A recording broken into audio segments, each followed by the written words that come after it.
প্রিয় ভাইরা আমার, এখানেই তিনটা গ্রুপ আছে।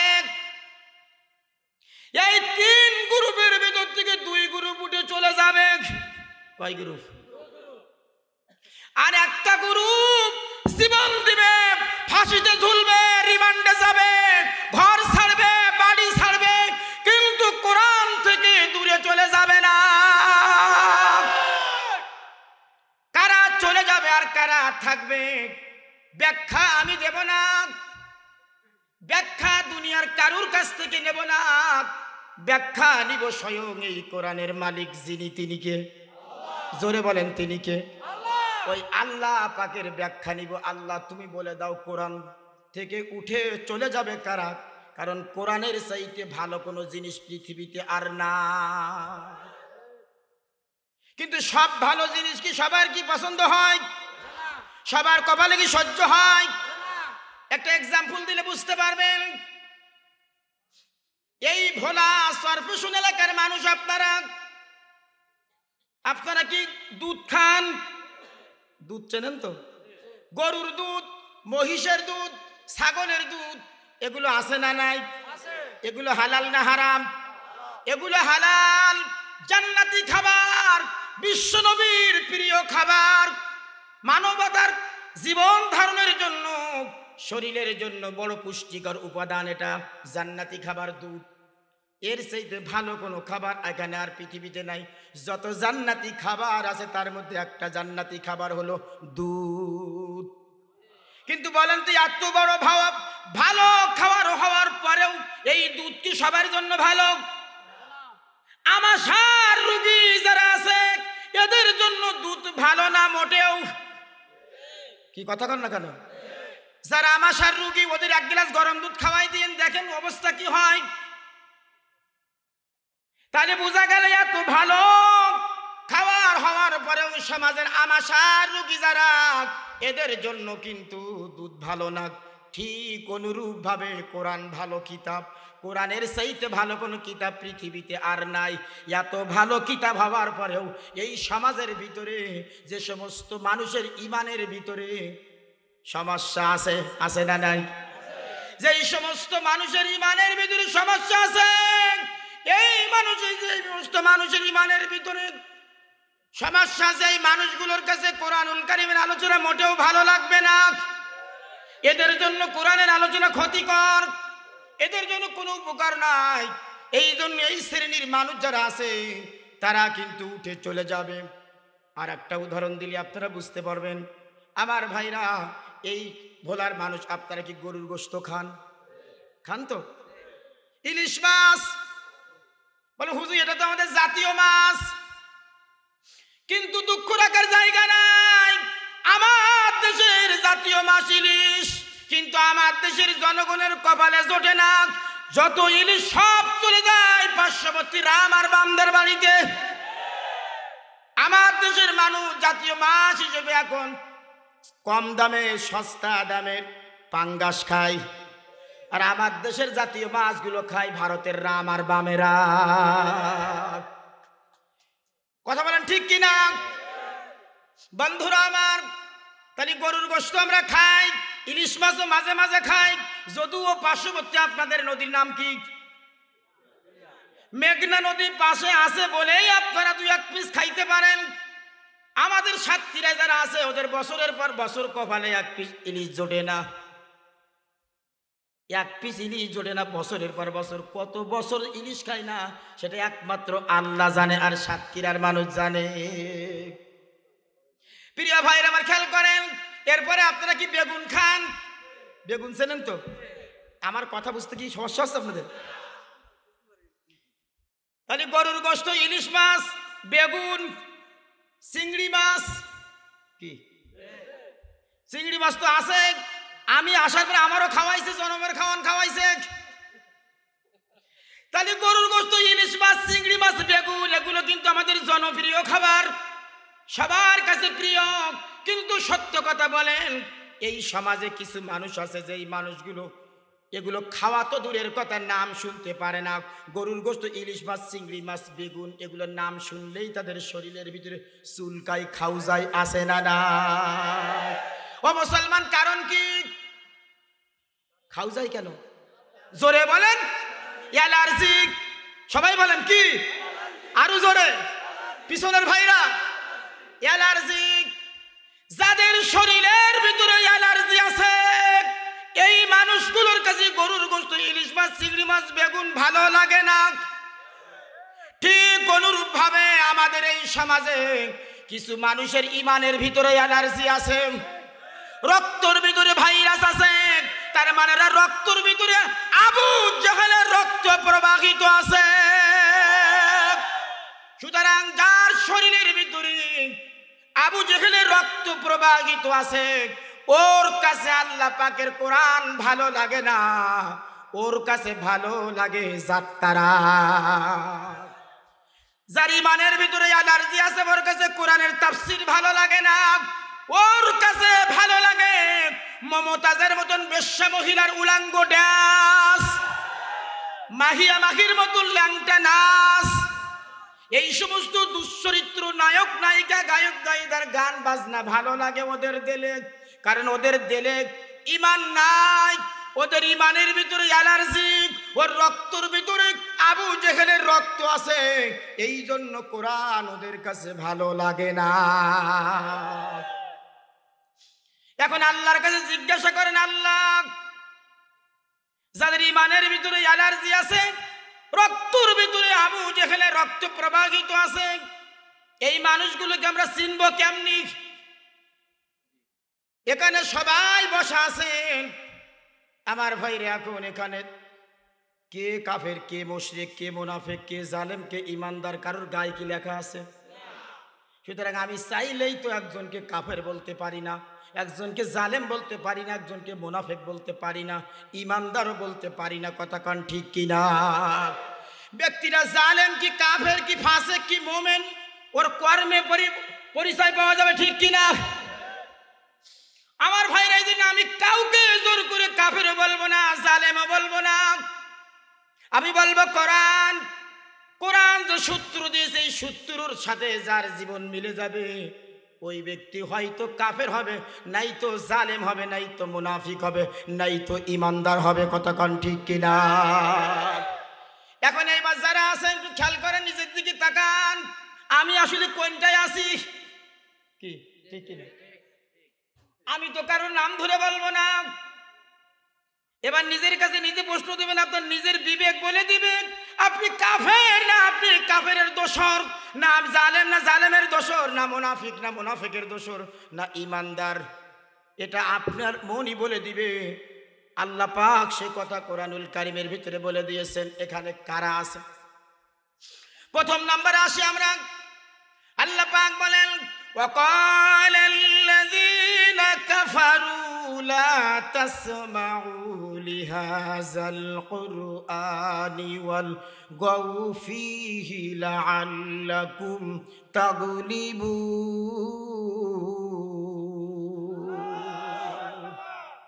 সূরা হামিম সাজদা 24 নম্বর পারার 18 নম্বর পৃষ্ঠার 11 নম্বর লাইনের 26 নম্বর আয়াত। এই আয়াতে কারিমার ভিতরে 32টি হরফ আছে। 32-এর 10 দিয়ে গুণ দেওয়া হয়, তাহলে 32 দশকে 320। এই মুহূর্তে মহান আল্লাহ তাআলা আমাদের প্রত্যেকের আমল নামায় 320টি নেকি দান করেছে।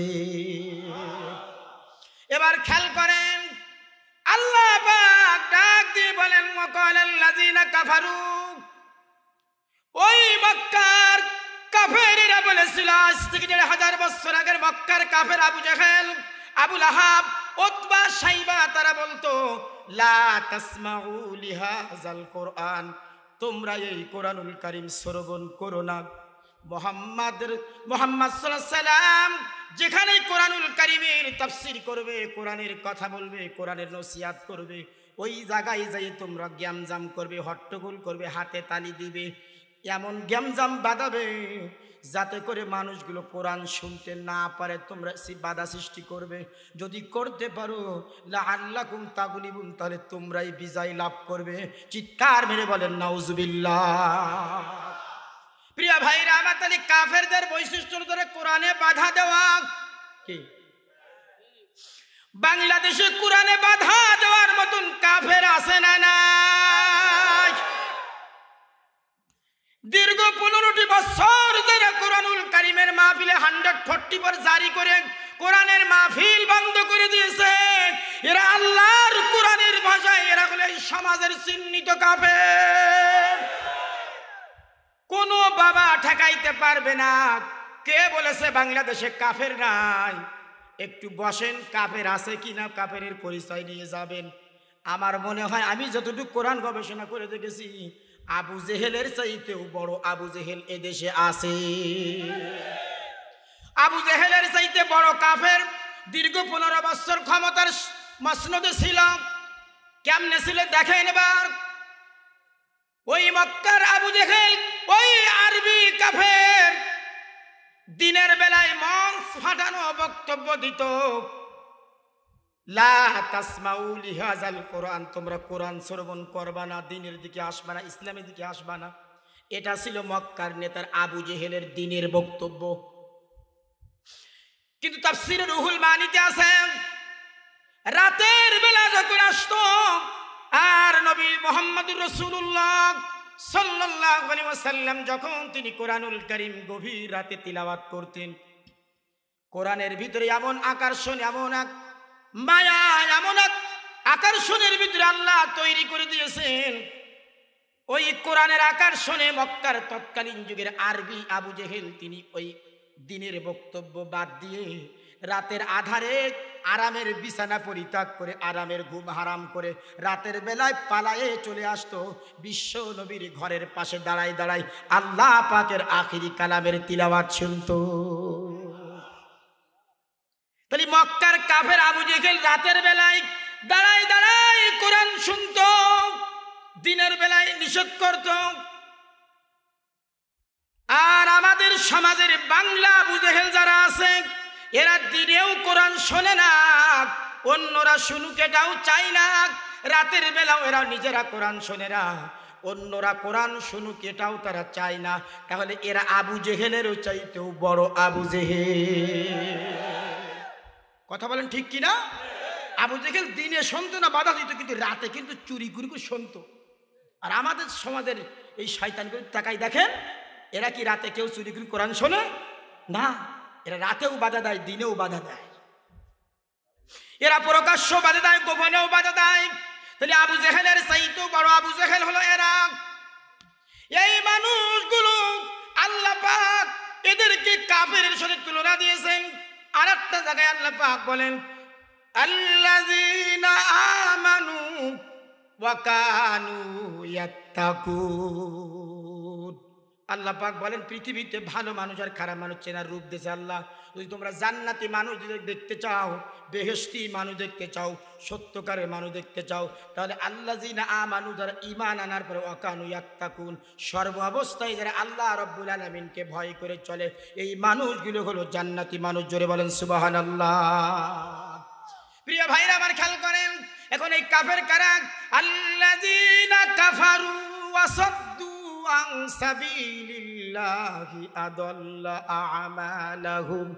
সূরা মুহাম্মাদের প্রথম আয়াত আল্লাহ পাক বলেন পৃথিবীতে কাফের হলো তারা যারা নিজেরা দিন থেকে ফিরে থাকে, ইসলাম থেকে ফিরে থাকে, আর অন্যদেরকেও দিন থেকে ইসলাম থেকে ফিরায় রাখে। আর যারা দিন থেকে নিজেরাও ফিরে থাকে, অন্যদেরকেও ফিরায় রাখে, আদাল্লা আমালাহুম, এদের গোটা জীবনের আমলগুলো আমি আল্লাহ সব বরবাদ করে দিব। এদের জীবনের কোনো ভালো কাজ কাজে লাগবে না। প্রিয় ভাইরা আমার, এরকম মানুষ সমাজে আছে না নাই? তারা কোরআনে বাধা দেয়, ভালো কাজে মানুষদেরকে আসতে বাধা সৃষ্টি করে। কেমনে করে? আল্লাহ পাক বলেন এরা দুইটো ভাবে কোরআনুল কারীমে বাধা দেয়। একটা হলো এরা নিজেরা কোরআন মানে না, অন্যদেরকেও মানতে দেয় না। কি? নিজেরাও মানে না, অন্যদেরকেও মানতে দেয় না। এরা আর একটা পথ অবলম্বন করেছে, অন্যদেরকে কেমনে কোরআন থেকে, দিন থেকে, ইসলাম থেকে দূরে সরায় রাখেন। তাফসীরের ভিতরে লেখেন, মুফাসসির লেখেন, এরা নিজেরা দিনের ভিতরে আসে না, অন্যরা যেন না আসে, জোর করে মানুষদেরকে দিন থেকে ইসলাম থেকে ফিরে থাকতে বাধ্য করে, এমন অত্যাচার করে, এমন জুলুম করে, এমন নির্যাতন করে, মানুষগুলোকে বাধ্য করে তুই সব জায়গায় যাইতে পারবা, সব করতে পারবা, কিন্তু দিন ইসলামের পক্ষে কাজ করতে পারবা না, ইসলামী আন্দোলন করতে পারবা না, একামতে দিনের কর্মী হতে পারবা না। কথা কোন ঠিক কিনা? যে তুমি আর যাই করো কোনো সমস্যা নাই, কিন্তু একামতে দিনের পক্ষে কথা বলা যাবে না। 2 নাম্বার, আল্লাহ বলেন রাখ, ওই একামতে দিনের পক্ষে যারা আছে ওই মানুষদের উপরে এত অত্যাচার করবে, এমন জুলুম করবে, এমন নির্যাতন করবে, এত অত্যাচার জুলুম নির্যাতন করবে যে ওই মানুষগুলো দিনের উপর টিকে থাকা তাদের জন্য কঠিন হয়ে যাবে। প্রিয় ভাইরা আমার, দুঃখ রাখার জায়গা নাই। দীর্ঘ 15টি বছর একামতে দিনের কর্মীদের উপরে কত নির্যাতন হয়েছে, কত জুলুম হয়েছে, এটার বর্ণনা দিয়ে শেষ করা যাবে না। জুলুম কারে বলে, নির্যাতন কারে বলে, এই ভোলার মাটিতে বসে বোঝা যাবে না। যদি বুঝতে হয়, দেখতে হয়, জানতে হয়, চলে যেতে হবে আমার সাতক্ষীরার জমিনে। নির্যাতন কারে কয়? 247টি ঘর বুলডোজার দিয়ে জালেমেরা একেবারে মাটির সাথে মিশিয়ে দিয়েছে। 247টা ঘর বুলডোজার দিয়ে মাটির সাথে মিশিয়ে দিয়েছে। 1-2জন মায়ের কোল খালি করে না, গুলি করে হত্যা করেছে। 1-2জন নাই, 47 জন তাজা প্রাণকে তারা গুলি করে কেড়ে নিয়েছেন।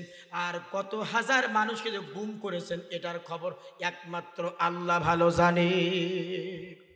শুধু তাই নাই, গোটা সাতক্ষীরার জমিনে পুরুষ শূন্য বললেই চলে, পুরুষ মানুষ নাই।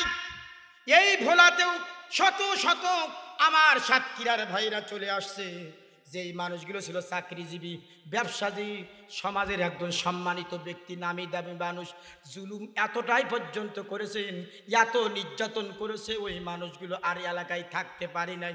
বাধ্য হয়ে নিজের চাকরি, ঘর বাড়ি, ছেলে মেয়ে, স্ত্রী পুত্র সব কিছু ছেড়ে দিয়ে আল্লাহর জমিনে দিন কায়েমের জন্য আল্লাহর উপরে তাওয়াক্কুল করে ভরসা করে বাংলাদেশের বিভিন্ন জেলায় যেয়ে তারা দিন মজুরি, কেউ খেটে খামারে কাজ করেছে, কেউ রিক্সা চালাইছে, কেউ ভ্যান চালাইছে, এভাবে করে দীর্ঘ 15টি বছর তাদের জীবনটা অতিবাহিত করেছে। জুলুম কারে কয় ভাইরা আমার? শুধু তাই নাই, পুকুর ভরা মাছ, ক্ষেত ভরা ফসল, গোয়াল ভরা গরু, বাড়িতে কোনো পুরুষ মানুষ নাই, মহিলারা আছে, মহিলাদের সামনে অস্ত্র ধরে বড় বড় মাছগুলো মেরে নিয়ে গেছে। কথা বলার মতন কোনো সাহস নাই। গোয়ালের থেকে বড় বড় গরুগুলো খুলে নিয়ে গিয়েছে, ছাগলগুলো নিয়ে গেছে, হাঁস মুরগিগুলো খুলে নিয়ে চলে গেছে, ফসলগুলো কেটে নিয়ে গেছে। মহিলারা শুধু দেখছে আর চোখের পানি ফেলছে আর আল্লাহর কাছে কাঁদছে, আল্লাহ, ও আল্লাহ, তুমি এই জালেমদের হাত থেকে তুমি আমাদেরকে বাঁচাও। আমার মনে হয় এই মজলুমদের দুয়ার পানির বরকত, চোখের পানির বরকতে আল্লাহ স্বৈরাচারদেরকে 5ই আগস্টে পতন করাইছে। এভাবে হাজার হাজার নারী,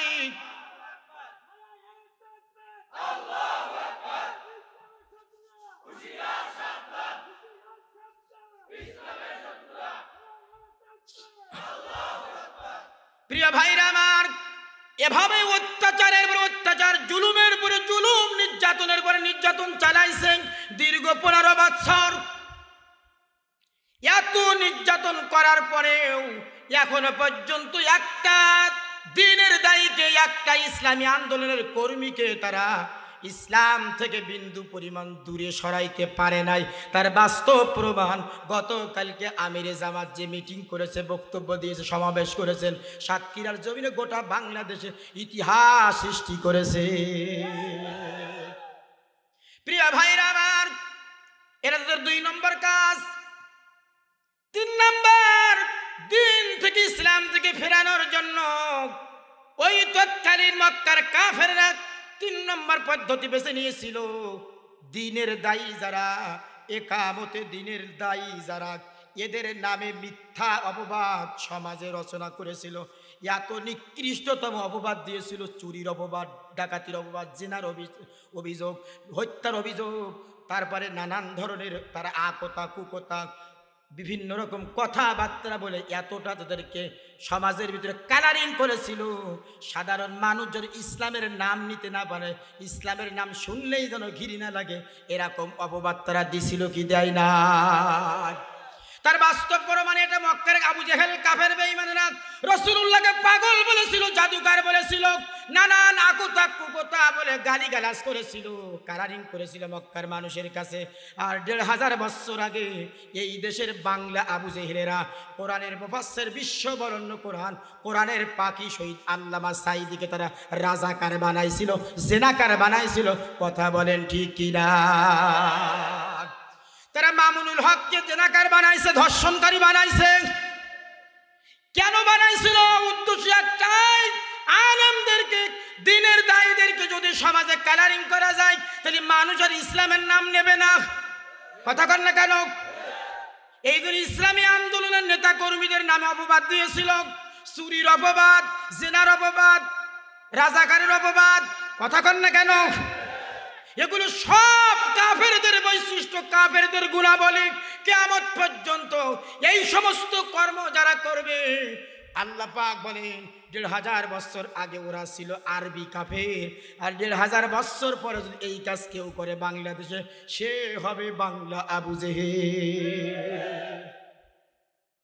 তাহলে এরকম বাংলা কাফের আছে না নাই? প্রিয় ভাইরা আমার, তাহলে এক শ্রেণীর মানুষদের কাজই হলো কোরআনে বাধা দেওয়া। তার বাস্তব প্রমাণ গত বছর এই মাহফিলের দাওয়াত ছিল আমার, ঠিক কিনা? এই হেলাল ভাই আমাকে দাওয়াত দিয়েছিল, বারবার যোগাযোগ করেছিল। মাহফিল করার কয়েকদিন আগে করে, হুজুর মাহফিলটা করতে দিবে না। এই সমাজের কিছু হাজি, কিছু দাড়ি টুপিওয়ালা, কিছু মুসলমানের ঘরের সন্তান, নামের আগে মোহাম্মদ আছে, মুসলমানের ঘরের সন্তান, তিনি কোরআনের মাহফিল করতে দেয় না।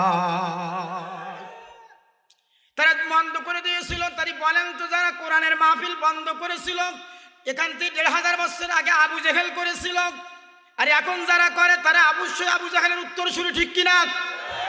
তাহলে এই মাহফিল বন্ধ একবার হয়েছিল কি হয় নাই? শুধু এই মাহফিল নয়, এরকম হাজার হাজার তাফসীর মাহফিল 100 কোটি পর জারি করে বন্ধ করেছিল কি ছিল না? তাহলে এরা কারা? এরা কাফের দলিল নেন আল্লাহর কাছ থেকে। আল্লাহ পাক বলেন, ওয়ামা কানা লিমুমিনিন ওয়ালা মুমিনাতিন ইযা কাদাল্লাহু ওয়া রাসূলুহু আমরান আইয়াকুনু লাহুমুল খিয়ারাতু মিন আমরিহিম ওয়া মান ইয়াসিল্লাহা ওয়া রাসূলাহু ফাকাদ দাল্লা দালালাম মুবিনা। সূরা আহজাব 22 নম্বর পারার 2 নম্বর পৃষ্ঠার 1 নম্বর লাইনের 36 নম্বর আয়াতটা। এই আয়াতে কারিমার ভিতরে 85টি হরফ আছে। 85 10 দিয়ে গুণ দেওয়া হয়, তাহলে 85 দশকে 850। এই মুহূর্তে মহান আল্লাহ তাআলা আমাদের প্রত্যেকের আমল নামায় 850টি নেকি দান করেছে। খেয়াল করেন, আল্লাহ বলে, আমি আল্লাহ আর আমার নবী যেই নিয়ম নীতি, যেই নীতিমালা, যেই বিধিবিধান দিয়েছি, এই বিধিবিধান অমান্য করার মতন ক্ষমতা, অমান্য করার মতন পারমিশন পৃথিবীর কোনো মুমিন পুরুষকে আমি আল্লাহ দেই নাই, মুমিন কোন নারীকেও দেই নাই। সুতরাং কেউ যদি শক্তির বলে, ক্ষমতার বলে, পাওয়ারের বলে, অর্থের বলে বলিয়ান হয়ে আমার এই বিধান যদি অমান্য করে, ফাকাদ দাল্লা দালালাম মুবিনা, তাহলে ওরা সুস্পষ্ট গোমরাহি, সুস্পষ্ট ঈমান হারাবে ঈমান। আল্লাহর বিধান যারা লঙ্ঘন করেছেন, অমান্য করেছেন, এরা কিন্তু ঈমানদার নয়। ওর দাড়ি থাকতে পারে, টুপি থাকতে পারে, মুসলমানের খাতায় নাম থাকতে পারে, আইডি কার্ডে মুসলিম পরিচয় থাকতে পারে, কিন্তু আমার আল্লাহর খাতায় ওটার নাম হলো বেঈমানদের তালিকা।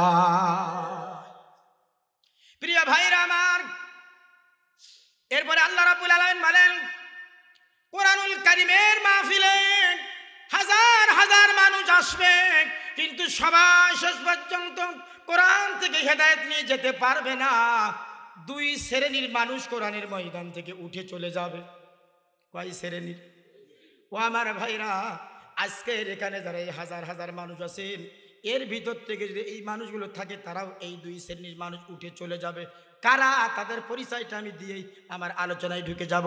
সম্মানিত হাজিরিন, কোরআনের ময়দান থেকে উঠে যাবে দুই শ্রেণীর। প্রথম শ্রেণীর কারা? আল্লাহ বলছেন, ওয়ামান আযলামু মিম্মান যুক্কিরা বিআয়াতি রাব্বিহি সুম্মা আ'রাদা আনহা ইন্না মিনাল মুজরিমিনা মুনতাকিমুন। সূরাতুস সাজদা 21 নম্বর পারার 16 নম্বর পৃষ্ঠার 2 নম্বর লাইনের 22 নম্বর আয়াত। এই আয়াতে কারিমার ভিতরে 66টি হরফ আছে। 66 10 দিয়ে গুণ দেওয়া হয় তাহলে 660।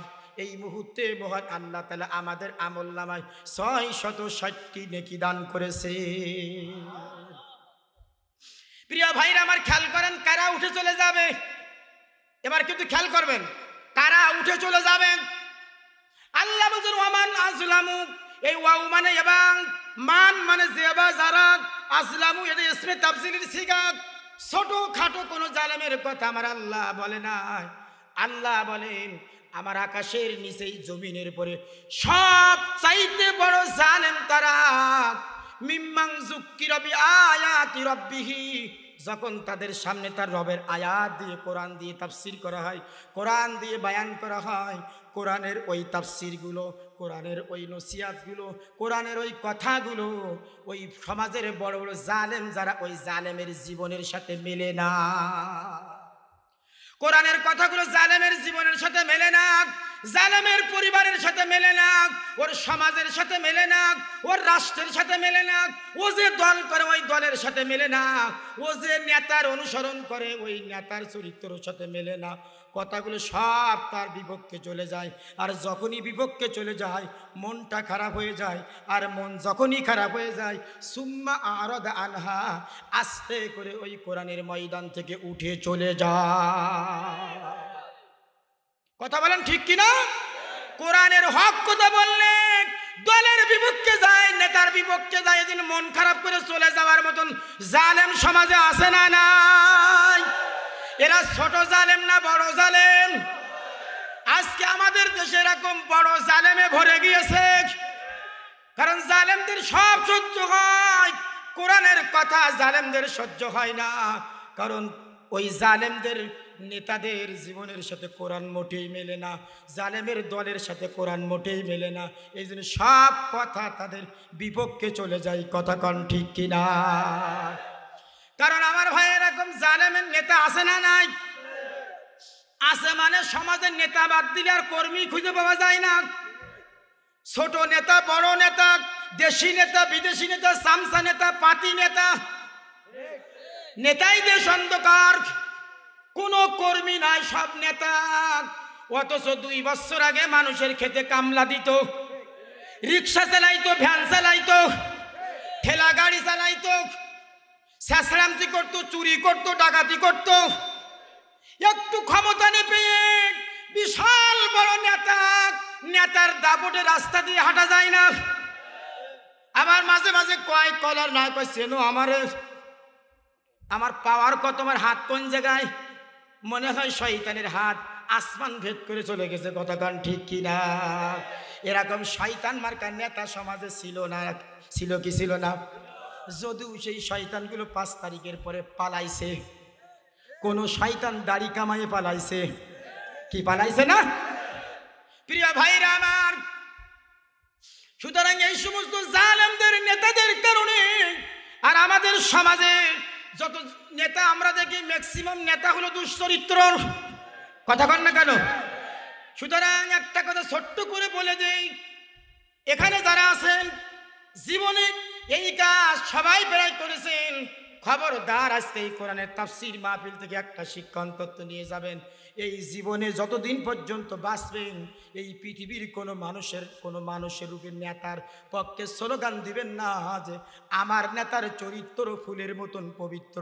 এই স্লোগান দেওয়া হারাম। কারণ কি বল ব্যাখ্যা নেন।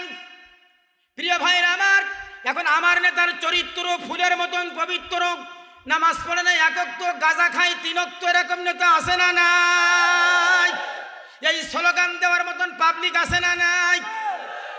এই স্লোগান যারা দিয়েছে ইতিপূর্বে, তার যদি এখন তওবা করে না আসে আর ওই অবস্থায় মরণ হয়, কসম আল্লাহর, ও ব্যক্তির জন্য আমার আল্লাহর জান্নাত হারাম, ওর জন্য জাহান্নাম ওয়াজিব।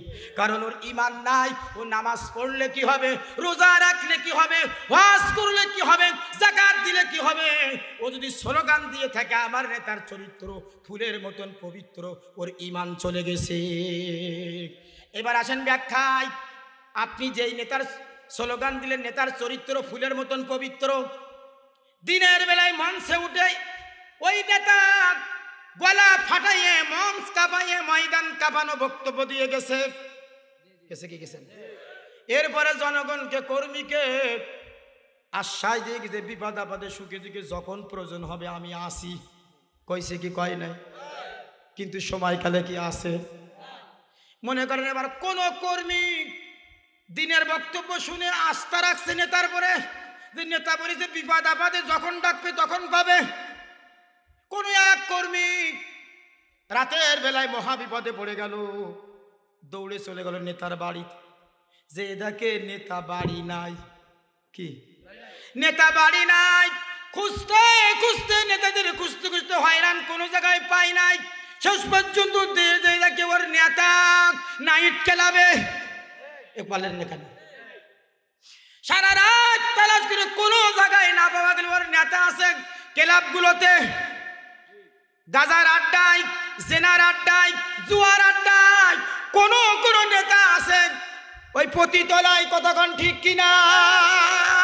সুতরাং কোন জায়গায় খুঁজে না পাওয়া গেলেও নেতাদেরকে রাতের বেলায় পতিতলায় খুঁজে পাওয়া যায়, জেনার আড্ডায় পাওয়া যায়, মদের আড্ডায় পাওয়া যায়, বিভিন্ন নাইট ক্লাবগুলোতে পাওয়া যায়, বড় বড় 3 স্টার হোটেলগুলোতে পাওয়া যায়। কতক্ষণ ঠিক কিনা?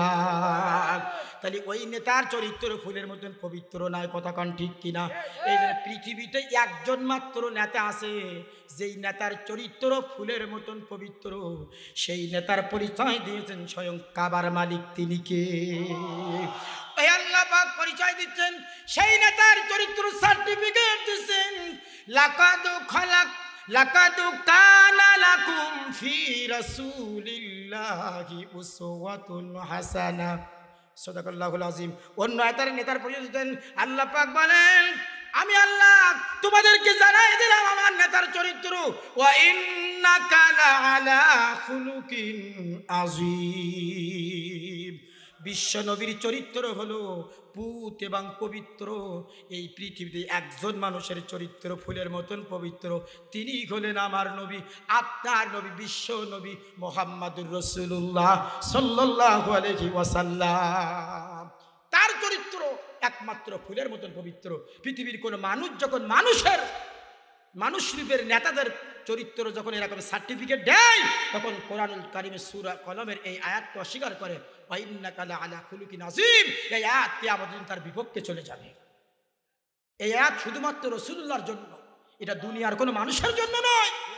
আমাদের চরিত্র ফুলের মতন পবিত্র নয়, আমাদের রাতের চরিত্র আর দিনের চরিত্র এক না। কথা কোন ঠিক কিনা? এই পৃথিবীর কোন মানুষ, কোন হুজুর, কোন পীর, কোন মানুষ বলতে পারবে না যে আমার দিনের চরিত্র আর রাতের চরিত্র এক। যত বড় আল্লাহর ওলি হোক না কেন, অতটা সহজ না। পৃথিবীর একমাত্র নবীর জায়গায় এই আয়াত, ওয়া ইন্নাকা লাআলা খুলুকিন আযীম।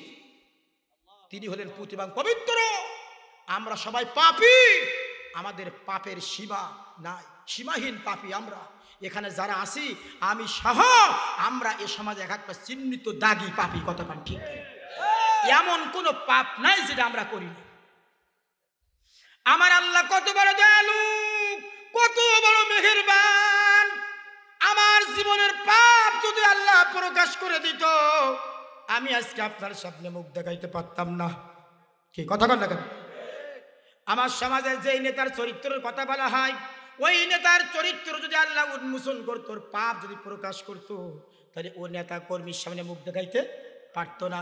যদিও মাঝে মাঝে আমাদের সমাজের কিছু দুশ্চরিত্র নেতার ভাইরাল হয়, তাদের ভিডিও ভাইরাল হয়, অডিও ভাইরাল হয়, তখন বোঝা যায় আমার নেতার চরিত্র কত বড় অজঘন্য, কথা কন ঠিক কিনা?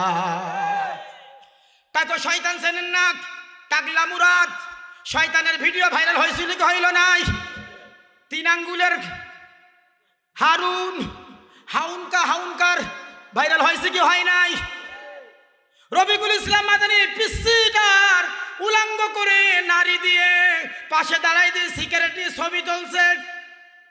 ওই মাদানী নিজে বলেছে আল্লাহর কাছে কাছে, আল্লাহ যে হাউন এই কাজ করছে তুমি ওরটা তুমি প্রকাশ করে দাও। আল্লাহ দেশে কি দেয় না? আল্লাহর মার দুনের বার, আমার আল্লাহ কোনো জালেমকে ছাড় দেয় নাই, ছেড়ে দেন নাই, ছাড় দিয়েছেন, কিন্তু কোনো জালেমকে আমার আল্লাহ ছেড়ে দেয় নাই। অতীতে কাউকে ছাড়ে নাই, বর্তমান কারো ছাড়ে নাই, ভবিষ্যতেও কোনো জালেমকে আমার আল্লাহ ছাড়বে না। প্রিয় ভাইরা আমার, তাই রাসূলুল্লাহর চরিত্র একমাত্র ফুলের মতো পবিত্র। আর দুনিয়ায় যারা আছে আমরা সবাই পাপী। পিতার পাপ যদি আল্লাহ প্রকাশ করত, কোনো পিতা সন্তানের সামনে মুখ দেখাইতে পারত না। সন্তানের পাপ যদি আল্লাহ প্রকাশ করত, সন্তান পিতার সামনে মুখ দেখাইতে পারত না। স্বামীর পাপ যদি স্ত্রীর সামনে আল্লাহ প্রকাশ করত, স্বামী মুখ দেখাইতে পারত না। স্ত্রীর পাপ স্বামীর কাছে ওপেন করলে স্ত্রী মুখ দেখাইতে পারত না। কত বলে ঠিক কিনা? আমার আল্লাহ এত বড় দয়ালু, এত বড় মেহেরবান। পাপ করেছি কিন্তু তিনি গোপন রেখেছেন, ঠিক কিনা? একটু চিন্তা করে দেখেন, বুকে হাত দিয়ে চিন্তা করে দেখেন, আপনার পাপের কথা দুনিয়ার কেউ না জানলে আপনি জানেন, আর আপনার আল্লাহ জানে। যারা আমরা পাপ করেছি আমরা জানি না জীবনে কি পাপ করেছি। যদি মনে না থাকে আজকে রাতে বাড়ি দিয়ে মাথা বালিশের উপরে মাথা দিয়ে একটু চিন্তা করবেন, বালেগ হবার পর থেকে আপনার জীবনটা কোন পথে কাটাছেন, কোন দিন চুরি করেছেন, কয়বার জেনা করেছেন, কয়বার ব্যভিচার করেছেন, কয়বার মানুষ হত্যা করেছেন, কয়দিন কার কি চুরি করেছেন, দেখবেন আপনার সিরিয়ালে আপনার সব কিছু হুবহু আপনার চোখের সামনে ভেসে আসবে। এই জন্য ইসলাম বলেছেন তোমরা শোয়ার আগে শুতে যেয়ে তোমরা আত্মসমালোচনা করো, নিজেকে নিয়ে সমালোচনা করো, যেটা বাংলাদেশের আর কোনো দলের ভিতরে নাই। একমাত্র জামাত ইসলামের যারা রোকন হয়, কর্মী হয়, ওদের রিপোর্ট যে রাখা হয়, ওই রিপোর্টে একটা কলম আছে আত্মসমালোচনার। কথা কন ঠিক কিনা? এই আত্মসমালোচনা করলে মানুষের ভাগ্য পরিবর্তন হয়ে যায়, মানুষের চরিত্র ভালো হয়, নৈতিক চরিত্র ভালো হয়, জীবনে সফলতা আসে। কারণ যদি আত্মসমালোচনা করা হয় আর ওটা নিয়ে অনুশোচনা করা হয়, তাহলে আল্লাহর কসম ওই মানুষটার পরের দিন ওই পাপটা করতে পারে না। একটু জিকির করেন লা ইলাহা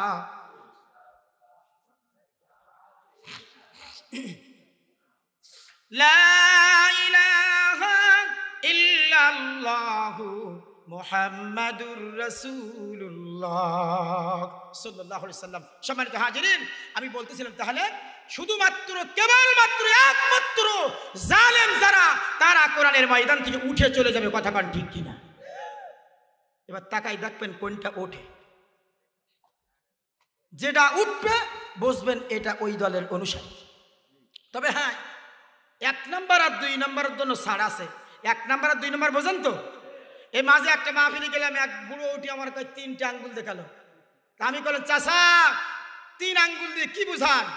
চাচা আমার কয় হুজুর 3 আঙ্গুল বোঝেন না? কই না, হেফজোখানে যখন পড়েছি পেশাব লাগলে 1 আঙ্গুল দেখাইতাম, হুজুর বুঝতো ওর পেশাব লাগছে ছেড়ে দিত। বাথরুমে বসলে 2 আঙ্গুল দেখাইতাম, বলতো ছেড়ে দিত হুজুর। কিন্তু 3 আঙ্গুল তো কোনোদিন দেখাই না।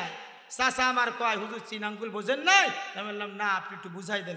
চাচা আমার 3 আঙ্গুলের ব্যাখ্যা দিচ্ছেন। হুজুর দেখেন 3 আঙ্গুল মানে হলো, বোঝেন তো? কি খোর বিড়ি খোর। এখন বিড়ি খায় না, এখন খায় সিগারেট খোর। কি খোর? এই বিড়ি খোর, সিগারেট খোর আছে না নাই? গাঁজা খোর, মদ খোর, বাবা খোর, হারাম খোর, নারী খোর, এগুলো আছে না? আছে মানে সমাজে এই খোর বাদ দিন আর লোক পাওয়া যায় না। কতক্ষণ ঠিক কিনা? কেউ আছে আবার জর্দা খোর, জর্দা ছাড়া ওর জীবন চলে না, তাও মণিপুরি জর্দা। আর যে পীর যত বেশি জর্দা খাবে ও তত বেশি আল্লাহর ওলি। কতক্ষণ না কেন? আমার ভাইরা ফিরে আসতে আমাদেরকে দিনের দিকে। খেয়াল করেন আমার ভাইয়েরা, তাহলে জালেম কোরআন থেকে উঠে চলে যাবে, আর এক শ্রেণীর মানুষ উঠে চলে যাবে। এই কথা বলেই সামনে যাব। কারা, তাদের পরিচয় কি? কোরআনুল কারিমে আল্লাহ পাক তাদের পরিচয় দিচ্ছে। আজ থেকে ১৫০০ বছর আগের ছোট্ট একটা ইতিহাস শোনা, একটু খেয়াল করেন। কষ্ট হচ্ছে আপনাদের? আর একটু চলবে? প্রিয় ভাইরা আমার, আজকে কিন্তু ওয়াজ করতেছি না, একটু ওয়াজ করতেছি। ওয়াজ হবে আগামীকালকে, যেহেতু আমি আগামীকালকে আসি। শেষ ভালো যার, সব ভালো তার। কালকে আখিরি বাড়ি দিয়ে যাবো ইনশাআল্লাহ। প্রিয় ভাইরা আমার, আসবেন তো সবাই কালকে? নিজেরা তো আসবেন, এক একজন প্রত্যেকে 2জন 3জন করে নিয়ে আসবেন, যেন এই জনস্রোত দেখে এই এলাকার কোনো রাম আর বাম মাথা ছাড়া দিয়ে ওঠার চেষ্টা না করে। কথা বলেন ঠিক কিনা? কারণ ভোলার মাটি উর্বর মাটি, কথা বলেন ঠিক কিনা? এই ভোলার জমিন ইসমাইলের উর্বর জমিন। এই উর্বর জমিনের কোন যদি রাম আর বাম আর ছয়রাসারের দোষর মাথা উঁচু করে দাঁড়াতে চায়, ওর ঘেটি দূরে 7 তবক জমিনের তলে পুঁতে ফেলা লাগবে। কথা বলেন ঠিক কিনা?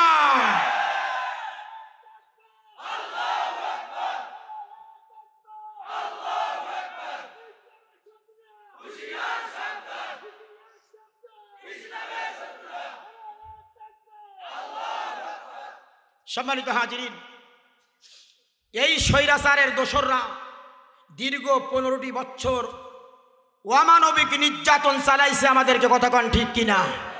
আমরা কিচ্ছু করি নাই তাদেরকে, সুযোগ পেয়েও আমরা তাদেরকে মাফ করে দিয়েছি, ক্ষমা করে দিয়েছি। কথা কন ঠিক কিনা? কাউয়া শয়তান তো বলেই ফেলেছিল, যদি কোনোদিন ক্ষমতা হাত থেকে চলে যায় কমপক্ষে 5 লাখ। কিন্তু আমরা কি মারছি? কাউয়ার কথা সত্যি হতো যদি আমরা রাসূলুল্লাহর আদর্শ বুকে ধারণ না করতাম, ইসলামী আন্দোলন যদি না করতাম, তাহলে অবশ্যই কাউয়া কাদারের কথা সত্য প্রমাণ করে দিতাম। 5 লাখ না 10 লাখ মানুষের কল্লা আমরা উড়াই দিতাম। কতক্ষণ ঠিক কিনা? কিন্তু শুধু দেই নাই, রাসূলুল্লাহর আদর্শ আমাদের ভিতরে আছে, একামতে দ্বীনের কর্মীদের আদর্শ আছে, এই জন্য আমরা ক্ষমা করে দিয়েছি। প্রিয় হাজিরিন, সুতরাং একটা কথা আমি বলে দিব, জামাত আর বিএনপি আমরা ভাই ভাই, কথাটা মনে রাখবেন। এই বাংলাদেশে আমাদের এই 2 দলের উপরে নির্যাতন কম হয় নাই। আমাদের প্রথম সারির নেতাগুলোকে সব ফাঁসি দিয়েছেন, দ্বিতীয় সারির নেতাদেরকে শেষ করেছেন। ঠিক বিএনপির একই অবস্থা, প্রথম সারির নেতা শূন্য, দ্বিতীয় সারির নেতা শূন্য, আমাদেরকে নেতা শূন্য করে এক ঘরে করে জুলুম করেছে। কথা কন ঠিক কিনা? কোরআনের ফায়সালা অনুযায়ী আন্নান নাফসা বিন নাফসি ওয়াল আইনা বিল আইন, এই আয়াতের তাফসীরের পরিপ্রেক্ষিতে আমাদেরও একইভাবে ওই কাজ করা উচিত। জামাত বিএনপির ঐক্যবদ্ধ হয়ে ওই স্বৈরাচারের যত নেতা আছে প্রথম সারির, দ্বিতীয় সারির সকল নেতাদের কল্লা কেটে এই নদীতে ভাসাই দেওয়ার দরকার। কথা কন ঠিক কিনা?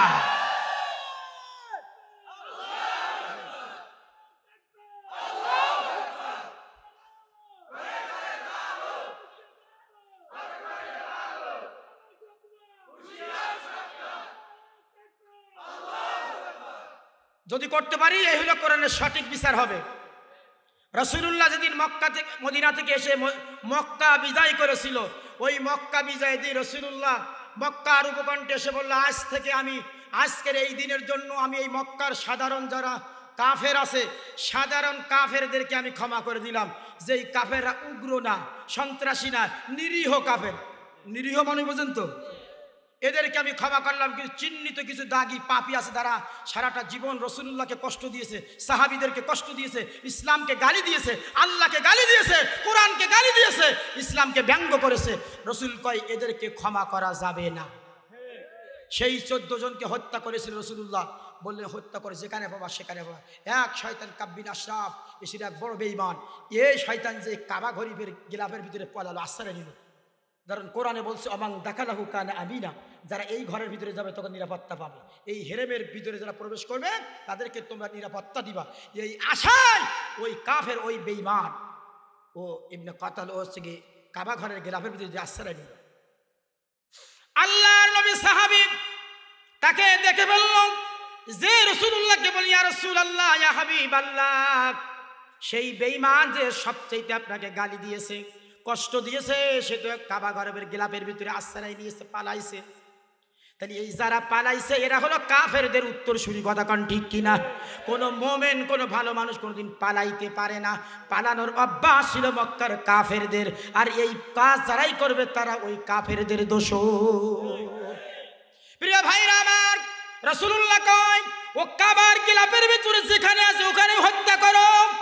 সাহাবীর তরবারি নিয়ে চলে গেল, উন্মুক্ত তরবারি নিয়ে ওই বেঈমানের গর্দানে আঘাত করলো, ওর লাশটা ওই কাবা শরীফের গিলাফের ভিতরে পড়ে গেল। তাহলে এ থেকে প্রমাণিত হয় যে যারা দীর্ঘ 15 বছর মানুষের উপরে অত্যাচার নির্যাতন করেছেন, জুলুম নির্যাতন করেছেন, একটা নিরীহ মানুষকে ঘরে থাকতে দেয় নাই, কথা কান ঠিক কিনা? ভালো মানুষ, নিরপরাধ মানুষ ঘরে ঘুমায়ছে, সকালে উঠে দেখে তার নামে 10টা মামলা।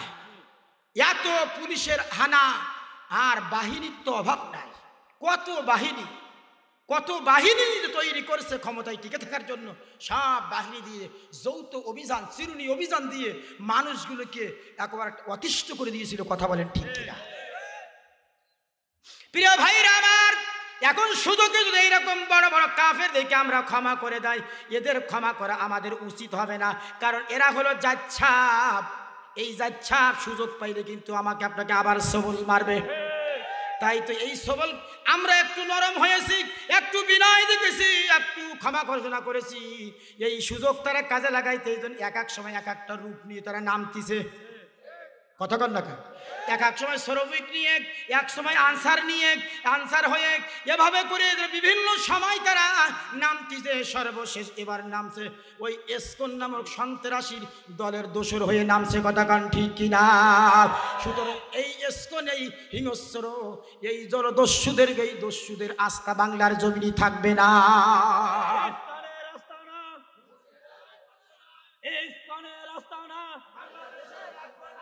এই বাংলায় থাকবে না সন্ত্রাসী ইসকন, সন্ত্রাসী ইসকন। সম্মানিত হাজিরিন, সুতরাং এই সন্ত্রাসী জঙ্গি সংগঠন বাংলাদেশের কোনো জেলায়, কোনো থানায়, কোনো এলাকায় যেন মাথা ছাড়া দিয়ে উঠতে না পারে। এজন্য আমাদেরকে বিএনপি, জামাত, সকল ভাই দিদি ভাই ঐক্যবদ্ধ হয়ে এদেরকে রুখে দিতে হবে, কথা বলেন ঠিক কিনা? সুতরাং আমরা দীর্ঘ 15টি বছর জুলুম নির্যাতন সহ্য করেছি, আমরা মার খেয়েছি, আমরা এখন আর মার খেতে চাই না, আমরা এখন পাল্টা মার দিতে চাই, কথা কোন ঠিক কিনা? পাল্টা মার দেওয়ার সময় এসেছে, আর ঘরে বসে থাকার সময় নয়। জালেমদের দাঁত ভাঙা জবাব দেওয়ার জন্য যার হাতে যা আছে তাই নিয়ে ময়দানে আসা লাগবে, কথা কোন ঠিক কিনা? কারণ আগামীর সংসদ, আগামীর বাংলাদেশ কোরআনের বাংলাদেশ দেখতে চাই কি চাই না? সুতরাং আগামী বাংলাদেশ কোরআনের বাংলাদেশ দেখার জন্য যদি জিহাদের ডাক আসে, সেই জিহাদের ডাকে সাড়া দেওয়ার জন্য যদি ঘর ছাড়তে হয়, বাড়ি ছাড়তে হয়, জুলুমের শিকার হতে হয়, তারপরেও কি আপনারা রাজি আছেন? কারা কারা দুহাত করে আল্লাহকে দেখান, লিল্লাহি তাকবীর। আল্লাহু আকবার। সংসদে যাও, আল কোরআনের আলো। আল্লাহু আকবার। প্রিয় ভাইরা আমার, বলতেছিলাম 1500 বছর আগে রাসূলুল্লাহর ছোট্ট একটা ইতিহাস শুনাইতেছিলাম। দিনের নবী যখন দিনের বেলায় সাফা পাহাড়ের পাদদেশে, আবু কুবাইস পর্বতের পাদদেশে, কাবার অলিতে গলিতে এরকম কোরআনের মজমা জমাইতেন, কোরআনের দাস দিতেন। হাজার হাজার মানুষ রাসূলুল্লাহর মুখে কোরআন শোনার জন্য চলে আসতো। জোরে বলেন সুবহানাল্লাহ।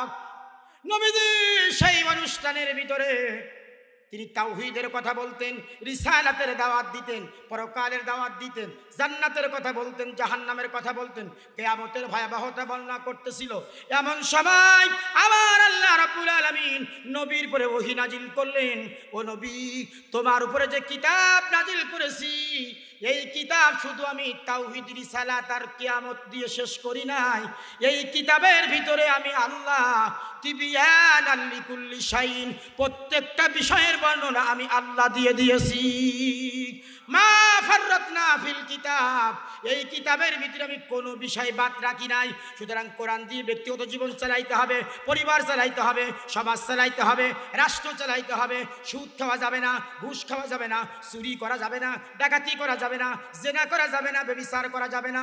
এই শক্ত কথাগুলো যখন রাসূলুল্লাহ বললেন, নবী তাকাই দেখেন একটু আগে জান্নাতের কথা শুনে জাহান্নামের বর্ণনা শুনে যেই মানুষগুলো কাঁদতেছিল, চোখের পানি ফেলাইতেছিল, যেই মাত্র বলেন কোরআন দিয়ে বিচার করা লাগবে, চুরি করলে হাত কেটে দাও, জেনা করলে পাথর মেরে ছন্নছাড় করে দাও, এই কথা যেই মাত্র বললেন, তাকাই দেখেন একটু আগে যারা কানছে কোরআনের কথা শুনে, সেই মানুষগুলো মুখটা মলিন করে আস্তে করে কোরআনের ময়দান থেকে উঠে চলে যাচ্ছে।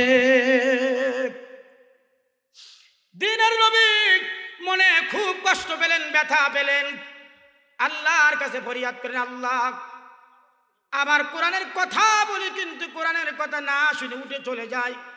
নবীকে আল্লাহ পাক সান্ত্বনা দিয়ে বলে, হাবিব আপনি কাঁদবেন না, আপনার চোখের পানিগুলো মুছে ফেলুন, কারণ আমি আল্লাহ সব সহ্য করতে পারি। বন্ধু তোমার চোখের পানি দেখলে আমি আল্লাহ সইতে পারি না। বন্ধু তুমি কেঁদো না, তোমার সামনের থেকে সরতা উঠে চলে যায়, এই জন্য তোমার মনে কষ্ট, তোমার মনে ব্যথা, কারণ বক্তার সামনের থেকে সরতা উঠে গেলে খারাপ লাগে কি লাগে না? এই আপনারা হাজার হাজার মানুষ বসা, এখন যদি আস্তে আস্তে করে উঠতে থাকেন, আমার খারাপ লাগবে কি লাগবে না? মনটা খারাপ হবে কি হবে না? দিনের নবীর সামনের থেকে যখন উঠতে লাগলো, তখন রাসূলুল্লাহর মন খারাপ হয়ে গেল। আমার আল্লাহ ডাক দেয়, হাবিব কাঁদবেন না, ওরা আপনার পিসের মুসল্লি, ওরা আপনার মতন রুকু করে, আপনার মতন সেজদা করে, আপনার মতন টুপি, আপনার মতন পাগড়ি, আপনার মতন দাড়ি, আপনার মতন জুব্বা, আপনার সাথে জিহাদের ময়দানে যায়। ও নবী তুমি তো ওদের অন্তরের খবর জানো না, ওদের অন্তরের খবর আমি আল্লাহ জানি। ওরা নামাজ পড়লে কি হবে, রোজা রাখলে কি হবে, ওরা জিহাদের ময়দানে গেলে কি হবে, আমি আল্লাহ ভালো করেই জানি। লাং তুমিন, ওদের কলিজার ভিতরে ঈমান প্রবেশ করে নাই। লাং তুমিন, লামে তাকিদ দিয়েছে আল্লাহ, কখনোই ঈমান প্রবেশ করে নাই। নবীজি ডাক দেখে, আল্লাহ ঈমান যদি প্রবেশ করে না থাকে তাহলে এরা কারা? আল্লাহ ডাক দেখে, জিবরাইল আর দেরি করিস না, তাড়াতাড়ি আমার বন্ধুর কাছে মেসেজ নিয়ে যাক। সাথে সাথে আল্লাহর ফেরেশতা জিবরিল আসমান থেকে বিশ্ব নবীর উপরে ওহী নিয়ে আসলেন। ওহী এনে নবীকে বলেন, নবী যারা উঠে চলে যায় এদের পরিচয় আমার আল্লাহ দিয়ে দিয়েছেন। কি পরিচয় দিয়েছেন আল্লাহ জানাই দিলেন, ওয়া ইযা কিলা লাহুম তাআলাউ ইলা মা আনজালাল্লাহু ওয়া ইলার রাসূলি রাআইতাল মুনাফিকিনা ইয়াসুদ্দুনা আনকা সুদুদা। সূরা নিসা 5 নম্বর পারার 7 নম্বর পৃষ্ঠার 1 নম্বর লাইনের 61 নম্বর আয়াত। এই আয়াতে কারিমার ভিতরে 72টি হরফ আছে। 72 10 দিয়ে গুণ দেওয়া হয়, তাহলে 72 দশকে 720। ঠিক আছে তো? এই মুহূর্তে মহান আল্লাহ তাআলা আমাদের প্রত্যেকের আমল নামায় 720টি নেকি দান করেছে। খেয়াল করেন, জাদাতুহুম ঈমানাও ওয়া আলা রাব্বিহিম ইয়াতাওয়াক্কালুন। আল্লাহ পাক বলেছে, ও নবী চলে যাওয়ার পরে, জালেম আর মুনাফিক চলে যাওয়ার পরে যারা থাকবে এদের পরিচয় দিচ্ছেন যে মুমিন ঈমানদার তারা যাদের সামনে আমি আল্লাহ আমার নাম উচ্চারণ করলে ওয়াজিলাত কুলুবুহুম, তাদের অন্তর আত্মা প্রকম্পিত হয়। এখানে তাফসীর রুহুল মানিতে রুহুল বায়ানে লেখেন, এই প্রকম্পিত মানে তারা অন্তরে প্রশান্তি পায়। জোরে বলেন সুবহানাল্লাহ। আল্লাহর নাম শুনলে অন্তরে প্রশান্তি পায়, আত্মতৃপ্তি পায়, ভালো লাগে, মজা লাগে, আনন্দ পায়। যাদের দিলে আনন্দ লাগে তারা বুঝবেন তার ঈমান আছে। সুবহানাল্লাহ। ওয়াইদা তুলিয়াত আলাইহিম আয়াতুহু, আর তো তাদের সামনে যখন আর আয়াতগুলো তেলাওয়াত করবেন, জাদাতুহুম ঈমানাও, ওদের ঈমানগুলো বাড়তে থাকবে। বাড়তে বাড়তে এমন একটা পর্যায়ে চলে যাবে তখন ওই মানুষগুলো ওয়া আলা রাব্বিহিম ইয়াতাওয়াক্কালুন, ওরা একমাত্র তাওয়াক্কুল করবে, ভরসা করবে আল্লাহর উপরে। দুনিয়ার কোনো পরাশক্তির কাছে, কোনো রাম বাম জালেম নাস্তিক মুরতাদের কাছে মাথা নত করবে না। তাদের উপরে অত্যাচার করা হবে, জুলুম করা হবে, নির্যাতন করা হবে, কিন্তু ওরা সীসা ঢালা প্রাচীরের নাই ঐক্য থাকবে, মজবুত থাকবে, ওরা ময়দান থেকে পালায়ে যাবে না। সুতরাং আজকেও যারা আখেরি মোনাজাত পর্যন্ত থাকবেন, বুঝবেন ওগুলোর ইমান আছে, কাট্টা ইমানদার, ইমানে কোনো রকম ভেজাল নাই। কিন্তু মুনাফিকি যারা, ইমানের ভিতরে তাদের কটুলতা, দুর্বলতা আছে, অ্যালার্জি আছে, আমাশা যাদের আছে ইমানের ভিতরে, ওদেরকে কোনোভাবে ধরে রাখা যাবে না। টাইম কত বাজে? 11টা বাজে। আর অল্প একটু চলবে আজকে নাকি না আগামী দিনের জন্য থেকে দেবো? 11টা পর্যন্ত চলুক আজকে, ঠিক আছে? এখন 2 রাত আছে তো আপনাদের জন্য। প্রিয় ভাইরা আমার, আল্লাহ পাক বলেন এই কাট্টা মোমেন যারা হবে, এই মোমেনদেরকে আমি আল্লাহ খুব ভালোবাসি, যারা শেষ পর্যন্ত সীসা ঢালা প্রাচীরের নাই টিকে থাকবে। কিন্তু এখানে যারা আছেন, মুরব্বী যারা আছেন, 1 নাম্বার আর 2 নাম্বারের জন্য ছাড় আছে। আপনি যে পেশাব করে আসতে পারেন, মুরব্বীদের জন্য ছাড়, কিন্তু কোনো যুবকদের জন্য ছাড় নাই। কারণ যুবক যদি 2 ঘন্টা বসে থাকতে না পারে, তারই বিয়ে দিলে ও যুবকের বউ থাকবে না। কথা কন না কেন? ওরে নিশ্চয় হারবাল দেখানো লাগবে, হয়তো কলকাতা হারবাল নাই, ইন্ডিয়ান হারবাল। আর কি গজব লাগছে রে দেশে, ফেসবুক খুললেই শুধু কবিরাজের অ্যাড আর কবিরাজের অ্যাড। তাতে বোঝা গেল আমার দেশের যুবকদের 12টা বেজে গেছে। কথা কন ঠিক কিনা?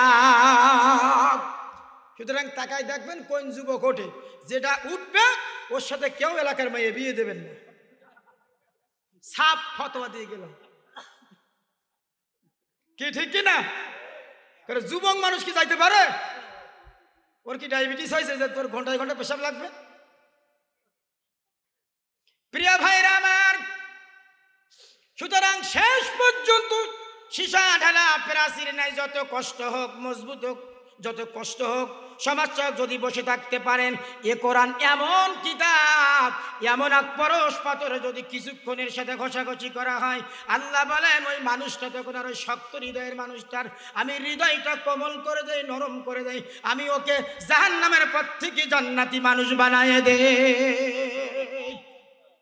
প্রিয় ভাইরা আমার, সুতরাং আল্লাহ পাকের মহব্বত, আল্লাহ পাকের ভালোবাসা, আল্লাহ বলেন ইন্নাল্লাহা ইউহিব্বুল্লাযীনা ইউকাতিলুনা ফি সাবিলিহি সাফফান কাআন্নাহুম বুনিয়ানুম মারসুস। আল্লাহ পাক বলছেন যে আমার সবটুকু ভালোবাসা আমি তাদেরকে উজাড় করে দিয়েছি, যারা আমার জমিনে আমার দিন প্রতিষ্ঠিত দিনের জন্য, কোরআনের জন্য, ইসলামের জন্য সীসা ঢালা প্রাচীরে নাই, শক্ত মজবুত থাকবে, যেমন তেমন বাতাসে হেলে যাবে না, দুলে যাবে না, উপড়ে যাবে না, পড়ে যাবে না, সীসা ঢালা প্রাচীরে শক্ত মজবুত থাকবে। আমি আল্লাহ আমার সবটুকু ভালোবাসা দিয়ে দিলাম। জোরে বলেন সুবহানাল্লাহ। এরপরে বান্দা যদি বলে আল্লাহ শুধু ভালোবাসা দিয়ে কি ক্ষান্ত? আল্লাহ কয় না, ভালোবাসা তো দিলাম, আর বিনিময় পুরস্কার দিলাম। সেই পুরস্কারটা কি? ওয়ায়াগফিরু লাকুম জুনুবাকুম ওয়াল্লাহু গফুরুর রহিম। পুরস্কার দিলাম, তো জীবনে সব ত্রুটি মাফ করে দিলাম, সব অপরাধ ক্ষমা করে দিলাম। শুধু ক্ষমা করে দিলাম না, জীবনের পাপগুলোকে আমি হাসানা দিয়ে পাপ কাজগুলো নেকিতে পরিণত করে দিলাম। তাহলে এখানে বসলে লাভ না লস? একান্ত কপাল পোড়া যারা, তারাই কেবল এই মাহফিলে আসে নাই, এবং আসার পরেও শেষ পর্যন্ত থাকতে পারে, চলে যাবে। কতক্ষণ ঠিক কিনা? যারা আসে নাই, এলাকার আরো মানুষ আসলে আসতে পারতো, ঠিক কিনা? আসে নাই। এখন যারা আসে নাই, এদের কি হবে উপায়? এদের পরিণতি কি? এখন আপনারা যারা আছেন, আসছেন, এই মাহফিল প্রচার হয়েছে, পোস্টারিং হয়েছে, এই এলাকায় হাজার হাজার মানুষের কানে পৌঁছানো হয়েছে, হাজার হাজার মানুষ জানে আজকের এই যুব তাফসিরের 4 দিন ব্যাপী তাফসির, ঠিক কিনা? এটা জানার পরেও বহু মানুষ না জানার ভান করে পাশ কেটে চলে গেছে, কিন্তু মাহফিলে বসে নাই, কি ঠিক কিনা?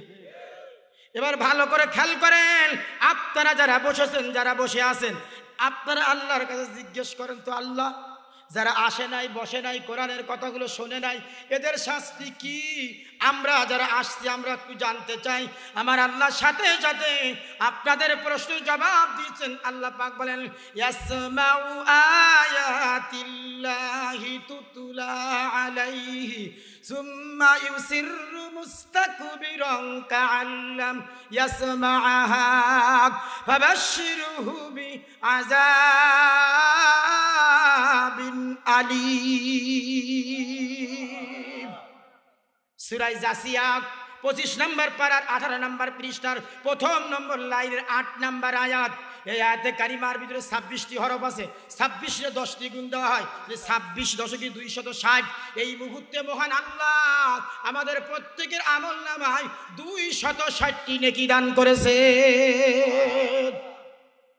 এবার খেয়াল করেন, আল্লাহ বলেন আমার কোরআনের তাফসীর হবে, আমার কোরআনের বয়ান হবে। এটা শোনার পরেও যারা না শোনার ভান করে চলে গেল, বসলো না, কোরআনের কথাগুলো শ্রবণ করলো না, নবী হে আমার, আপনি ওই মানুষগুলোকে ফাবাশশিরহু বিআযাবিন আলীম, ওদেরকে আপনি যন্ত্রণাদায়ক, পীড়াদায়ক শাস্তির সুসংবাদ শোনায়ে দিন। সুতরাং আল্লাহ পাকের এই যন্ত্রণাদায়ক শাস্তির হাত থেকে পৃথিবীর কোনো মানুষ যদি বাঁচতে চায়, মুক্তি পেতে চায়, নাজাত পেতে চায়, তাহলে যেখানেই কোরআনের মাহফিল হবে, এটা শোনার পরে দুনিয়ার সব কাজ ওর জন্য হারাম। সব কাজ কর্ম রেখে কোরআনের মাহফিল শোনা ওর জন্য ফরজ। যদি বলতে পার কারণ কি? দুনিয়া তো অনেক ঝামেলা থাকে, ব্যস্ত থাকে। আমি বলবো দুনিয়ার যত কাজ কর্ম, ব্যবসা বা চাকরি বাকরি, যত কর্ম বলতে যা কিছু বুঝায়, সেটা হালাল হোক আর হারাম হোক, সব কাজ কর্ম রেখে দুনিয়ার সব কাজ কর্ম একদিকে আর আল্লাহর কোরআন একদিকে। কথা কন ঠিক কিনা? কারণ আমার রব বলছেন, তামাম পৃথিবীতে আমি মানব জাতির জন্য আমার পক্ষ থেকে যত দয়া, যত করুণা, যত রহমত, যত বরকত, যত নিয়ামত আমি দান করেছি, সবচাইতে বড় নিয়ামত আমি তোমাদেরকে কোরআন দিয়েছি। কোরআন বলছে, কুল বিফাদুলিল্লাহি ওয়া বিরহমাতিহি ফাবিযালিকা ফালইফরাহু হুয়া খায়রুম মিম্মা ইয়াজমাউন। সূরা ইউনূস 11 নম্বর পারার 14 নম্বর পৃষ্ঠার 7 নম্বর লাইনের 58 নম্বর আয়াত। এই আয়াতে কারিমার ভিতরে 45টি হরফ আছে। 45 10 দিয়ে গুণ দেওয়া হয়, তাহলে 45 দশকে 450। এই মুহূর্তে মহান আল্লাহ আমাদের প্রত্যেকের আমল নামায় 450টি নেকি দান করেছে। খেয়াল করেন, আল্লাহ বললেন, হাবিব আপনি বলে দিন, আমি আল্লাহ নিজে অনুগ্রহ করে, দয়া করে, মায়া করে, ভালোবেসে কোরআনুল কারিমের মতন একখানা কিতাব তোমাদের দান করেছি। সুবহানাল্লাহ। কোরআনুল কারিমের মতন একখানা কিতাব তোমাদেরকে দান করেছি। সুতরাং পৃথিবীর মানুষ কোরআনুল কারিমের মতন একখানা কিতাব পাওয়ার পরে ফালিয়া পড়াবো, তোমরা সবাই আনন্দ করো। আপনারা যারা আসছেন আনন্দ পাচ্ছেন কি পাচ্ছেন না? মোমেন যারা তাদের আনন্দ পাচ্ছে, আর জালেম যারা, কাফের যারা, মুনাফিক যারা, ওদের জ্বলতে জ্বলতে যাচ্ছে। কথা কান ঠিক কিনা? ওদের মুখের দিকে তাকাইলে মনে হয় ওর কপালে ঠাডা পড়ছে। কথা কন না কেন? দেখবেন কোরআনের মজলিস আসলে কিছু মানুষের চেহারা উজ্জ্বল হয়, হাস্য উজ্জ্বল থাকে, আর কিছু মানুষ ভুতুম পেশার নিয়ে বসে থাকে। মানে ওর কলিজায় ঠাডা পড়ছে, কোরআন ওর সহ্য হচ্ছে না। ওর সহ্য হয় ওর বাবার কেচ্ছা, ওর কোন বাপ আকাশ দিয়ে উড়ে গিয়েছে, কোন বাপ জমিনের তল দিয়ে গেছে। কথা কান ঠিক কিনা? প্রিয় ভাইরা আমার, আল্লাহ বলেন, ও নবী, আমার কোরআনুল কারীম পাওয়ার পরে তোমরা আনন্দ করো, কারণ হুয়া খায়রুম মিম্মা ইয়াজমাউন। এই পৃথিবীতে যা কিছু আছে সব চাইতে আমি আল্লাহ যে কোরআন দিয়েছি, এই কোরআন শ্রেষ্ঠ, এই কোরআন বড়, এই কোরআন উত্তম। চাকরি বাকরি, ব্যবসা বাণিজ্য যা কিছু আছে, হুয়া খায়রুম মিম্মা ইয়াজমাউন, যা আছে একাই, যা আছে জমিনে, সব চাইতে ভালো জিনিস, সব চাইতে উত্তম জিনিস হলো কোরআন। কোরআনের কাছে আসবেন, আপনার বরকত হবে। ব্যবসা বাদ দিয়ে কোরআনে আসেন, চাকরি বাদ দিয়ে 2 ঘন্টার জন্য কোরআনে আসেন। ওই 2 ঘন্টা চাকরি করে ব্যবসা বাণিজ্য করে যতটা উপকৃত হতে পারবেন না পারবেন, লাভবান না হতে পারবেন, আল্লাহ বলেন তার চাইতে 2 ঘন্টা কোরআন যদি শুনতে পারো, 1 ঘন্টা কোরআন যদি শুনতে পারো, আমি নবী মোহাম্মদ রাসূলুল্লাহ বলে গেলাম, কোরআনের একটা আয়াত বোঝার জন্য কোনো বান্দা বান্দি 1 ঘন্টা সময় দেয়, কমপক্ষে 500 রাকাত নফল নামাজ পড়লে যেই পরিমাণ সওয়াব হয়, ওই পরিমাণ সওয়াব আল্লাহ তার আমল নামাই দিয়ে দেয়। 500 রাকাত নামাজ, কবুলিয়াত নামাজ, যেমন নামাজ আমরা পড়ি এই নামাজের নামাজ না। আমরা যারা নামাজ পড়ি তো দায়ী থেকে পড়ি, এই নামাজ কবুল হয় না। আমরা যারা নামাজ পড়ি আমাদের নামাজ একটারও কবুল হয় না। কি বিশেষ হয় না আপনাদের? কোরআন বলছে ইন্নাস সালাতা তানহা আনিল ফাহশাই ওয়াল মুনকার ওয়ালা যিকরুল্লাহি আকবার। আল্লাহ বলেন শুধুমাত্র কেবল একমাত্র নামাজি মানুষের অশ্লীল কাজ, পাপ কাজ থেকে বিরত রাখে। এখন বুকি হাত দিয়ে বলেন আমরা যারা এখানে আছি নামাজ পড়ার পরেও আমরা পাপ কাজ করি কি করি না? এখন এবার একটু পয়েন্টে আসেন, আমরা যে পাপ কাজ করি, মিথ্যা কথা বলা পাপ কাজ না সওয়াবের কাজ? জোরে বলেন। এরপরে পাপ যেটা করি আমরা জেনে শুনে করি না না জেনে করি?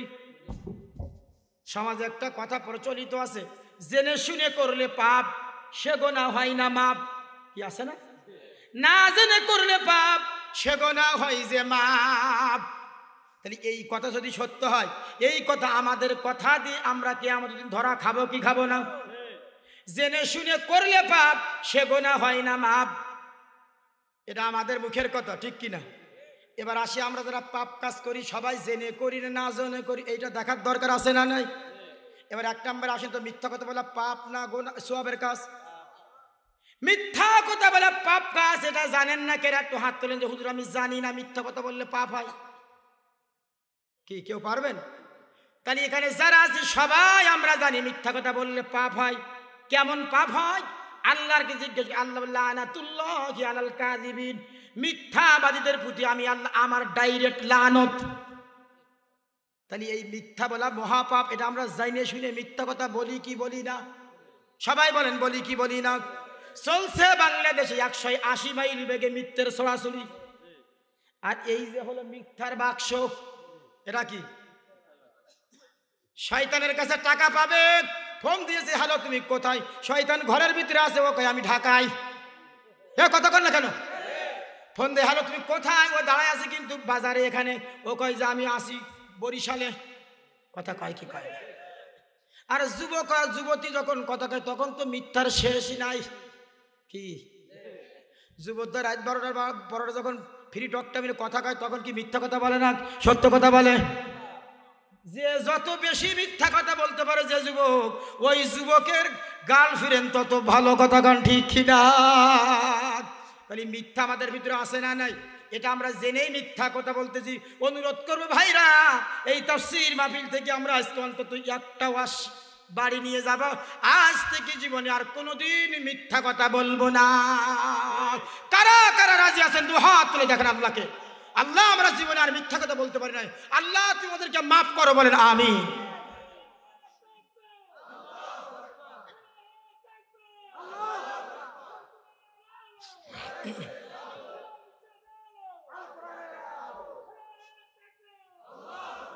সম্মানিত হাজিরিন, তাহলে মিথ্যা মহাপাপ এটা আমাদের ভিতরে আছে।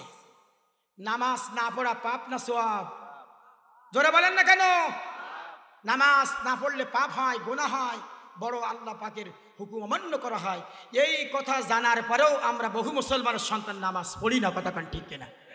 এবার বাস্তবতায় আছেন এই হাজার হাজার মানুষ বসা, এর ভিতরে এমনও শ্রোতা আছে যারা আজকের ফজর পড়ে নাই, জোহর পড়ে নাই, আসর পড়ে নাই, মাগরিবের নামাজ পড়ে, এশার নামাজ পড়ে নাই, এখনো ওয়াজ শুনতেছে বসে বসে, হুজুর সারা রাত ওয়াজ করেন শুনবো, কিন্তু ফজরের আগে কম্বল মুড়ি দিয়ে জনমের ঘুমাবো, ফজরের নামাজ পড়বো না। এরকম বেনামাজি শ্রোতা মনে হয় এখানে নাই।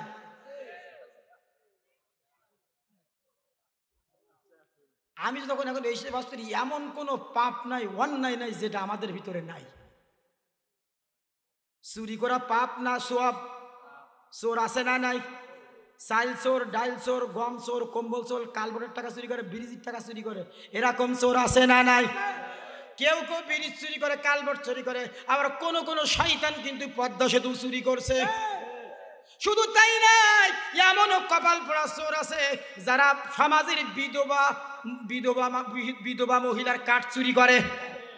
বিধবা ভাতা দেয় না, এই বিধবা ভাতার কাঠ দেয় দিকে। এই বিধবা ভাতা কাঠ চুরি করার মতো নেতা আছে না নাই?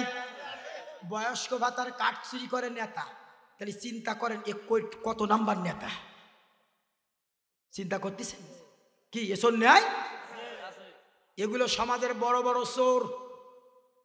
আর সমাজে তো এমনি গ্রামগঞ্জে তো কলা চোর, কচু চোর, কুমড়া চোর, কদু চোর এগুলো তো আছে, পেঁপে চোর এগুলো কি নাই? এ ভোলায় আরো বেশি। রাত্রে যখন যাই দেখি তো মাঝে মাঝে রাস্তার পাশে লাউ হয়ে আছে, লাউ পর্যন্ত একটা কাটি নিয়ে কয় চলে, মনে হয় আমার বাবার লাউ। গাছের পেঁপেগুলো নিয়ে যায় রাতের বেলায়, কলাগুলো কেটে নিয়ে যায়, ডাব কেটে নিয়ে যায়, এগুলো কারা নেয়? এই সমাজের কিছু ছেঁচড়া চোর আছে না নাই? এ চোর মনে হয় ভোলাই নাই, যা আছে সব সাতক্ষীরায়। কি তরমুজ চোরও আছে? তরমুজ চোরও আছে, হাঁস মুরগিও চোরও আছে। দুঃখ রাখবো কোথায়? 53 বছর দেশ স্বাধীন হয়েছে, আমরা এত ওয়াজ করতেছি। 53 বছর ওয়াজ করার পর এখনো পর্যন্ত আমরা মসজিদের জুতা চোর বন্ধ করতে পারি না। তাহলে আর কি ওয়াজ করবো কোন? 1200 টাকা দিয়ে জুতো একটা কিনে যদি মসজিদে নিয়ে যাওয়া হয় তাহলে ওটার নামাজ আর হয় না ওদিন। কি কারণ ওর মন থাকে জুতার দিকে। আল্লাহ 1200 টাকার জুতা, কি কথা কন না কেন আপনারা? না এদিকের মসজিদে জুতি চুরি হয় না। আমি খুলনা শহরে যেখানে জুমা পড়াই, জুমা মসজিদের পিছনে জুতা রেখে খুতবা দিচ্ছি, চোরে রস করে পরে যাওয়ার পরে দেখি আমার জুতা নাই। তাহলে এরকম চোর আমাদের সমাজে আছে না নাই? এত বছর ওয়াজ করার পরে এখনো পর্যন্ত সমাজের জুতা চোর বন্ধ করতে পারি নাই আমরা। আমি হাসির খোরাক বলি নাই, হাসির খোরাক দেই নাই। একটু চিন্তা করে দেখেন আমরা পৌঁছাইছি কোন জায়গায়। সুতরাং এই সমস্ত অপকর্ম, চুরি, ডাকাতি, জেনা, ব্যভিচার, চিন্তার, মারামারি, কাটাকাটি কিয়ামত পর্যন্ত ওয়াজ হবে, এটা বন্ধ হবে না যতদিন পর্যন্ত আল্লাহর জমিনে আল্লাহর কোরআনের রাষ্ট্র কায়েম না হবে। সুতরাং এই সমস্ত অপসংস্কৃতি, অপকর্ম, পাপ কাজ থেকে যদি আমরা ফিরে আসতে চাই, আমাদের একটাই মাত্র পথ আছে, একটাই মাত্র রাস্তা আছে। সেই পথটি হলো, সেই রাস্তাটা হলো সকল দল মত ভুলে যেয়ে, ভেদাভেদ ভুলে যেয়ে কোরআনের দিকে তাকাইয়া ওয়াতাসিমু বিহাবলিল্লাহি জামিয়া, ঐক্যবদ্ধ হয়ে মিলে মিশে আল্লাহর জমিনে আল্লাহর কোরআনের রাজ কায়েমের জন্য আন্দোলন করা লাগবে। যে যে দল করেন না কেন আপনার টার্গেট থাকবে জমিন আল্লাহর, আইনও চলবে আল্লাহর। যদি এই চিন্তা আমার আপনার মাথায় না থাকে তাহলে মৃত্যু হবে মুনাফিকি মৃত্যু। সুতরাং আমার ভাইরা, রাত 12টা বাজে, সর্বশেষ কথা বলি, আগামী দিনের বাংলাদেশ, কোরআনের বাংলাদেশ, এটা আপনারা চান কি চান না? কারা কারা চান? আল্লাহ তোমার বান্দাদের মনের আশা পূরণ করে দাও। আয় আল্লাহ, তুমি আমাদের জীবনের বিনিময় হলেও এই পবিত্র আমাদের প্রিয় দেশ বাংলাদেশে তুমি কোরআনের রাষ্ট্র কায়েম করার ব্যবস্থা করে দাও। সকলে হাত নামান। এই যে আমরা বলেছি, এই মানুষগুলো যদি আজকের এই কথাটা মুখের আর অন্তরে যদি সাথে মিলে যায় তাহলে আমাদের ভাগ্য ভালো। কিন্তু আফসোস, আমাদের মুখের কথা আর আমাদের অন্তরের কথা এক না। ঠিক কিনা বলেন? নিজের কাছে একটু প্রশ্ন করে দেখেন, আমি মুখ দিয়ে যেটা বলি আমি অন্তর থেকে সেটা বলতে পারি না। যদি এই কথা আমার আপনার মুখের আর অন্তরের হতো, আগামী সংসদ হবে কোরআনের সংসদ। কারণ এই এলাকায় যত মানুষ আছে ওয়াজ শোনে না এরকম মানুষ খুবই কমই আছে। ওয়াজ শোনা মানুষ বেশি না কম? হাজার হাজার মানুষ এই এলাকায়, কত মাহফিল হয়, কোনো না কোনো মাহফিলি শ্রোতা যায়, একটা হোক, দুটো হোক, 5টা হোক, 10টা, শোনে কি শোনে না? তাহলে প্রত্যেকের উদ্দেশ্য মুখের কথা মনের কথা যদি এক হতো তাহলে এতদিন পর্যন্ত বাংলাদেশে কোরআনের রাষ্ট্র কায়েম হয়ে যেত।